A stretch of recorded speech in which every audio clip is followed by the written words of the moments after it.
Hello, everyone, and welcome to the penultimate Premier Injuries Daily Roundup, Ben 10. Now, we have an extended FPL deadline. There are, of course, no fixtures until Sunday when Tottenham entertain Burnley in the early kickoff. So where better place to start? Now, Spurs have an opportunity to apply the pressure on Arsenal after their 3-0 North London derby win on Thursday night. That could put them in pole position for a Champions League qualification spot. Now, we heard post-match from Antonio Conte. Players are still being assessed, but there are no major concerns heading into that game. What we do know, we do have three definite absentees for the remainder of the season: Oliver Skip, Japhet Tenganga, and also Matt Doherty. And there are also huge question marks and likely to miss out Sergio Reguilon and now Christian Romero. He picked up a hip problem at Anfield in game week 35. Now, the visitors, Mike Jackson, interim boss, will leave any decisions until the last moment because there's a couple of key big players in there, namely James Tarkowski. He was withdrawn last weekend because of a tight hamstring just after half time. He will be managed. He isn't training fully, but there's still one session to go on Saturday. There's also question marks on whether Jay Rodriguez, also hamstring, could return to the squad. Jack Cork picked up a knock last weekend. He's absolutely fine, so he will come into contention. Also, Ben Mee is training outside. However, it's been a number of months that he's been out now. I think it was highly unlikely that he returns to that starting 11 immediately. Confirmation that Matai Vidra played 60 plus minutes in a recent game. I think it was game week 35 with a ruptured ACL. Unbelievable, really unheard of. Came through that game and also set up Jesh Brownhill for the winner during that game, a game which Burnley won 2-1. So he's going to spend a significant period on the sidelines, probably up to around that 8, 9, sort of 10-month period. For Aston Villa, big talking point, everybody waiting to know about Ollie Watkins. The long and the short of it is he was forced off against Liverpool after taking a heavy knock to the ankle. Good news in the fact that it's just impact, so nothing too serious. Club doctor has been assessed, and he said that the striker could return to the training pitches on Saturday. Now, as long as he comes through that training session without any major problems, he should be available. However, up until this point, he hasn't been working with the group at all. So like I say, just a slight concern there. It could be that he wears some padding, some protection in and around that ankle. And like I say, all being well, Steven Gerrard firmly expects the striker to be in the matchday squad. Leon Bailey and Courtney House, they're both ruled out. Possible that they could return in game week 38, particularly Bailey. House has been out for such a long time. I can't see that. Jacob Ramsey, he's back. He's in contention. He's looking strong. He's looking good. For Crystal Palace, Patrick Vieira didn't give us a lot to go on. Now, James McArthur, he had a calf problem, missed out last weekend. He will once again be on the sidelines. He joins long-term absentee Nathan Ferguson. There was nothing on Vicente Guaita. He was a surprise admission from the matchday squad last weekend with Jack Butland coming in between the sticks. Understand that's a calf issue, but again, like I say, there was no specific mention. In Mark Guy, he was forced off with an ankle injury last time out. Now, it was touch and go whether they would return for game week 37. And like I say, there was no significant update. Certainly from the broadcast section, there may be something that's embargoed after 10:30 on Friday, which we will provide a further update if needed.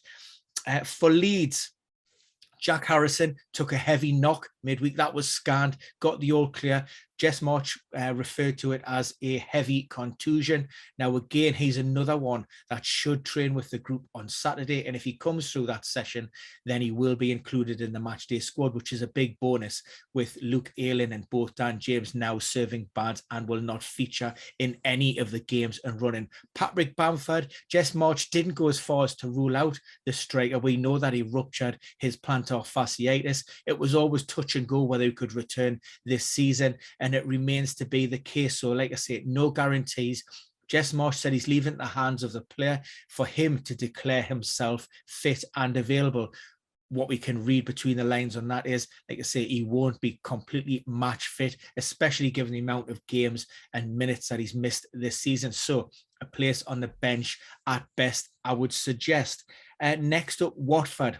Waiting to hear from Roy Hodgson, but the Hornets had 10 players missing out midweek. And when talking to the media, he said on the training pitches that he was still working with a small group. Now they drew nils each with Everton, so I don't expect huge changes in that Watford lineup. We've heard Ben Foster highly critical of his teammates in recent times, but full of praise after that 0-0 draw on Wednesday evening. So what we do know, Kamara, he will be back in contention. He was serving a one-match ban for that game. For Leicester, Wesley Fofana withdrawn from the squad late on ahead of that Norwich game. That was because he complained of tightness after a training session earlier on in the game. He's fit and available.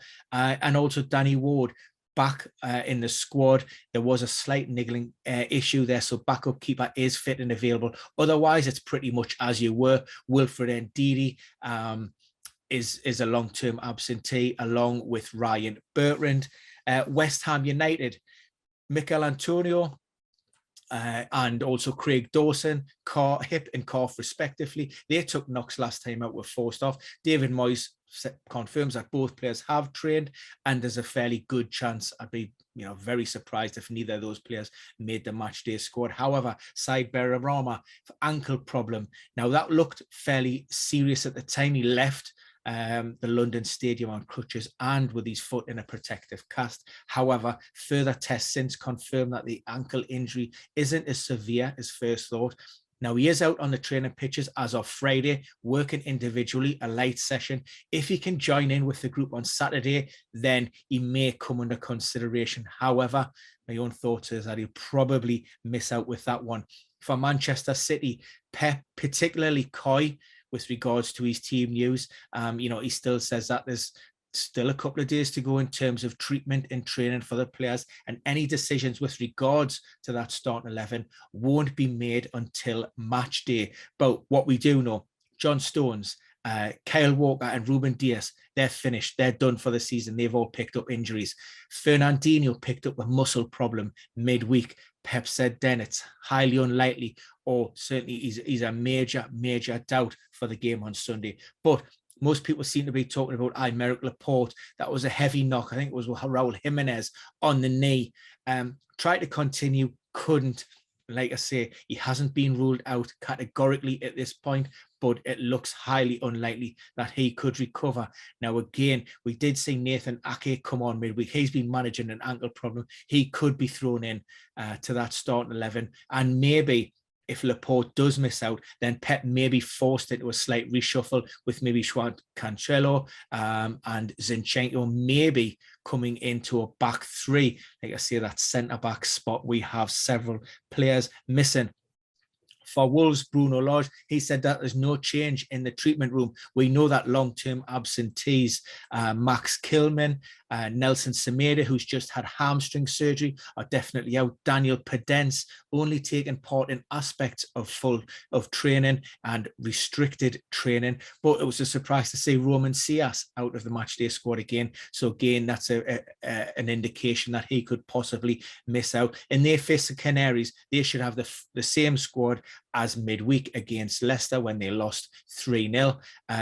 Players close to potentially returning, or certainly not ruled out for the season, would be Zimmerman and maybe Matthias Norman. They have an outside chance for 38.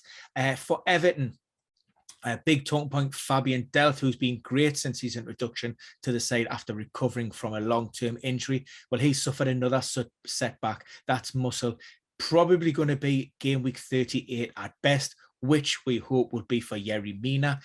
Elsewhere in the treatment room, Ben Godfrey working very hard. Outside chance for Sunday. If he misses out Sunday, then it's likely to return on the Thursday. Similar situation with Donny van der Beek. Like I say, both of those players are very, very close with an outside chance. So they will be a part of the double game week, we would hope. For Brentford, Sergio Canos returns after a hamstring problem, but this game week comes too soon for Ethan Pinnock. Now, Samus Godos, Onyeka, and Pinnock, they all have a chance for week 38, but for 37 out. Matthias Janka Jorgensen, he's the only player categorically ruled out of those remaining fixtures. And finally, Monday night's game, my boys Newcastle. Ryan Fraser returned to the training pitches on Wednesday, so providing he comes through those sessions without any kind of reaction, he will be in a really good place for the game, probably a place on the bench. Eddie Howe spoke about the introduction of Kieran Trippier and Callum Wilson to the minutes from the bench at the Etihad last weekend. However, he will look to manage those players. Obviously, they're coming off the back of a fractured metatarsal and a long-term muscle problem. So he doesn't want to overload them, on what essentially is a meaningless game and potentially put them at risk of suffering a setback, which could impact in the close season. So it may be that it's more minutes from the bench for those two players. But elsewhere, Joe Willock, managing an ongoing knee problem for a while now, he's out. And also John Joe Shelvey suffered quite a serious calf problem, a recurrence or a very similar injury to the one that kept him out at the start of the season. Newcastle, they welcome Arsenal to St James's Park, and they have their own problems at centre-back. First and foremost, we saw Rob Holding sent off in the North London derby. As it stands, that's a current one-match ban. And there's also big question marks over the availability of Gabriel. Mikel Arteta said he's not a player that likes to come off. But it's a muscle problem, potentially hamstring related. And even if there isn't a pull or a tear in there, there's big question marks given that quick turnaround. However, we're approaching this stage of the season and the gravity of the fixture and the potential Champions League qualifications where managers may, take that risk where ordinarily they would look to manage players a little bit more conservatively. Thomas Partey and Kieran Trippier, certainly Kieran Tierney, I keep on doing that, certainly out of the game in week 37. And elsewhere, players are still being assessed. Now, we have Chelsea and Liverpool in the FA Cup on Saturday. Matej Kovacic and also N'Golo Kante. Outside chance of returning for the Blues. I would say Kante probably has a little bit more. He returned and rejoined the group on Wednesday. It's just about whether you can come through unhindered. Fabinho, he's out of the game, we think. Jurgen Klopp was a little bit vague in his update. He said he would definitely be available for the Champions League later this month with Real Madrid. We will see before that, but it's hard to grasp that he could recover from that hamstring problem that forced him off at Villa Park on Tuesday with such a quick turnaround. So I suspect he misses out. Surely, just even if it's as a precaution. For next week, Liverpool will then travel to St Mary's to finish to face Southampton. Southampton, the only known injury problem as it currently stands, because we haven't heard from Ralph Hasenhüttl, is the long-term absence of Tino Livramento, who should have had reconstructive knee surgery by then. So that's it for now, ahead of double game week 37. Keep following at Ben Dinnery on Twitter, or you can always log on to the website at www.premierinjuries.com. And if you have any comments or questions, please pop them in the box below, and good luck.